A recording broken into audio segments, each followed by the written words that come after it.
I'm here to share an experience with you that has radically altered the way I interact with those around me.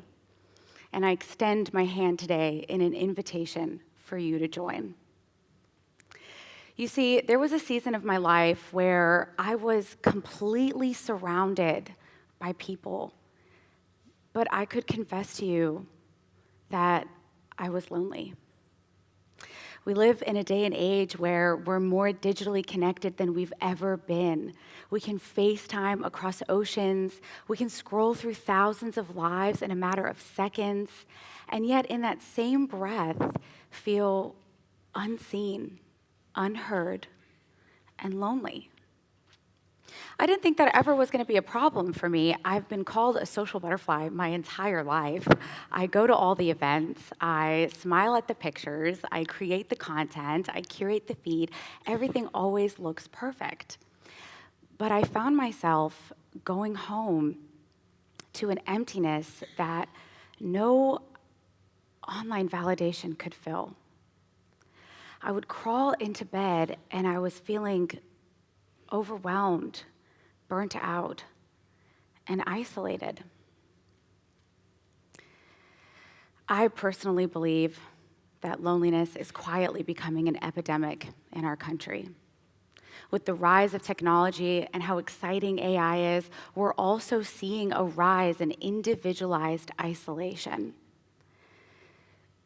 And people are confessing that they're lonely, which is interesting to me. And I was very curious because how is it we're seeing such a rise in reports of loneliness despite our growing population? I found that interesting. And so I went on a hunt to find the information for my question. Why is this happening? And, the research showed me something fascinating, and it was that in this room right now, 61% of us are actually struggling with loneliness. 61%. That's the majority. And I'm not going to make you raise your hand today and confess your loneliness, but I had to really dig deeper as to why. And I invite you to do the same.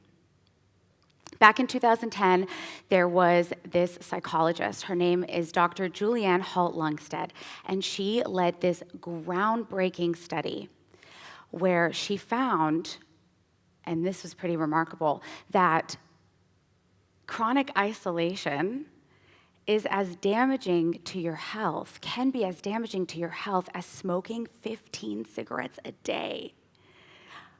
15 cigarettes a day. How many of us are ready to smoke 15 cigarettes right now? Hopefully 0, and if there's at least 1, meet me after this.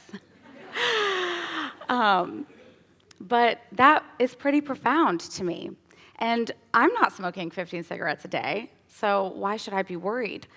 But I am spending hours on my phone scrolling endlessly.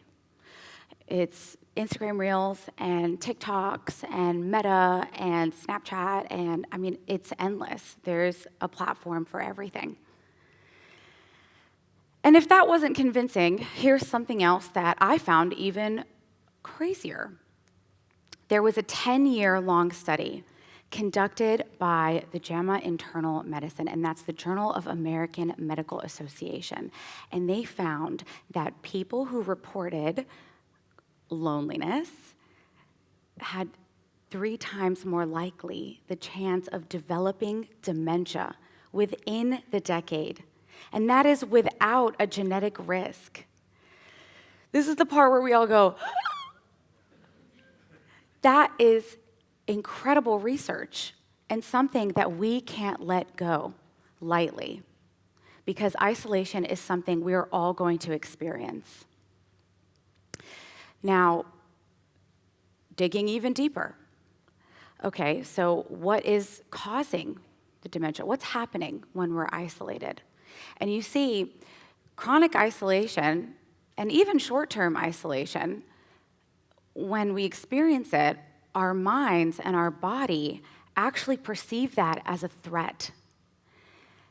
And we think that we're in danger, subconsciously, even though we're not. We could be in the safety of our own homes, and our subconscious will now release the stress hormones. And when those stress hormones are released, and this is the part that I really had to study because I was not paying attention in science class, but we have this thing called the hippocampus in our brain, and it's tiny but mighty. And what this does, it's our memory and cognition center. It's how we remember who we are, how we learn new things, and it's how we regulate our emotions. And so when we're isolated and our stress hormones are taking its toll on our minds, the isolation will actually start to shrink the networks within your hippocampus. We are paying the price for this illusion of connection. And I believe that we are genetically wired and spiritually designed to live within community. It took me a long time to get to that place. A few years ago, I found my world collapsing around me. And I went through something that I now look back at as incredibly hard. Someone very, very dear to me relapsed into addiction. And I had never experienced anything like that before, and unfortunately, it doesn't come with a manual and a how-to. And so I did what I thought was best in the moment, and it was to stay quiet, don't say anything, keep pushing through, and be there for as long as it takes. Addiction can take a very, very long time. And I started to live in this fear that I was going to get a call that he had overdosed and passed away. So I was carrying that on my shoulders for a really long time.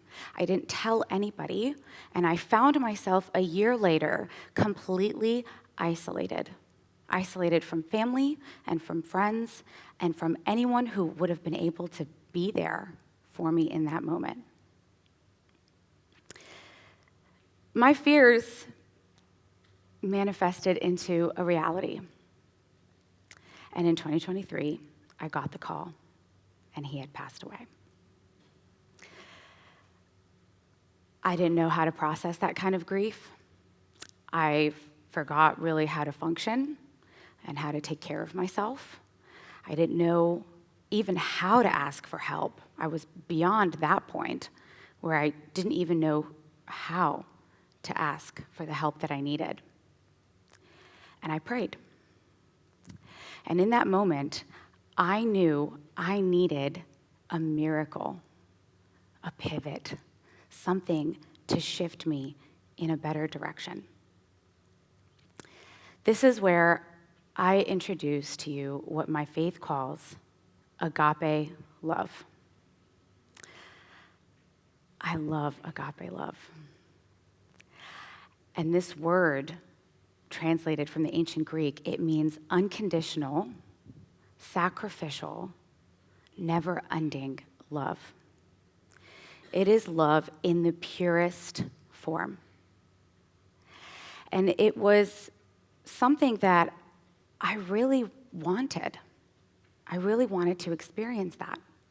And so as I was learning and stepping into that, I realized that I needed to shift my heart posture. My heart needed to shift so that I could, one, receive it, heal, and pass it forward. And so, unfortunately, I can't give you guys the exact steps on how to get agape love. I can't give you directions. It's not sitting on a shelf for you to grab, but it's available for you at any moment. It is pure and divine, and it can be given and received freely. I'm sure you've heard this timeless passage before. Love is kind, love is patient, it does not envy, it does not boast. This is the kind of love that doesn't keep score. It's the kind of love that sits with you in your grief, to carry it with you when you have nothing to give. It comes with zero expectations for anything in return. It's there for you. not only until you feel better, but until you're ready to pay it forward. And I found that the easiest way to access this love, because we can access it in a multitude of ways, whether it's through nature or through our hobbies or through our faith, but I found the easiest way to experience it was through community. Agape love and community can be a divine combination for the greater good of our world. And you're probably listening and going, okay, I love that. That sounds so nice in theory, but my life is really stressful, and I still don't know who to call, and I still don't know what to do. I get that. I understand that very, very well. And I want to invite you to take a courageous step into building community if you feel like you're struggling without one. Right? For me, that looked like moving back home to be closer to my family. It looked like stepping onto a pickleball court, even though I have zero athletic ability. And it also looked like walking up to strangers and saying, hey, I'm looking for a friend. Would you like to be my friend? I did that once, and it actually wasn't bad. It turned out really well. We're like family now. It's really great. But it's a step of courage, and it's a heart posture. It's the decision to say, I'm not okay, but I want to be okay. And it's the decision to go, okay, people have let me down and have disappointed me so many times, but I want to try again. And it's that release that allows that love to flow within you and to start healing you, healing your brain. I'm not just speaking spiritually and metaphorically. We're seeing physical healings take place when people are surrounded by an enriched environment. The neuroscience proves it. And so I want to invite you to do that and to take that step. And you can do exactly what I did, which is move closer to family and start playing pickleball. Or you can find something, whether that's your own interest, a hobby, and to share that with someone. Step into a room just like this. Great job for being here. And walk up to someone you don't know. Doesn't matter who they are or what they look like. That's the thing about agape love. It's not confined to a location or an ethnicity or a race. It's available to anyone and everyone at any given moment. And it's free. If it's for free, it's for me, you guys. In this economy, if it's for free, it's for me. And I truly hope that you receive this, and there's someone in your mind or something or a step, whatever it is, the first thing that came to your mind, hold on to that thought so that after today, you can take the steps to building your own beautiful community. Because the cure for isolation is not a stronger Wi-Fi signal or AI or like the new tech. The cure for isolation is agape love. Thank you.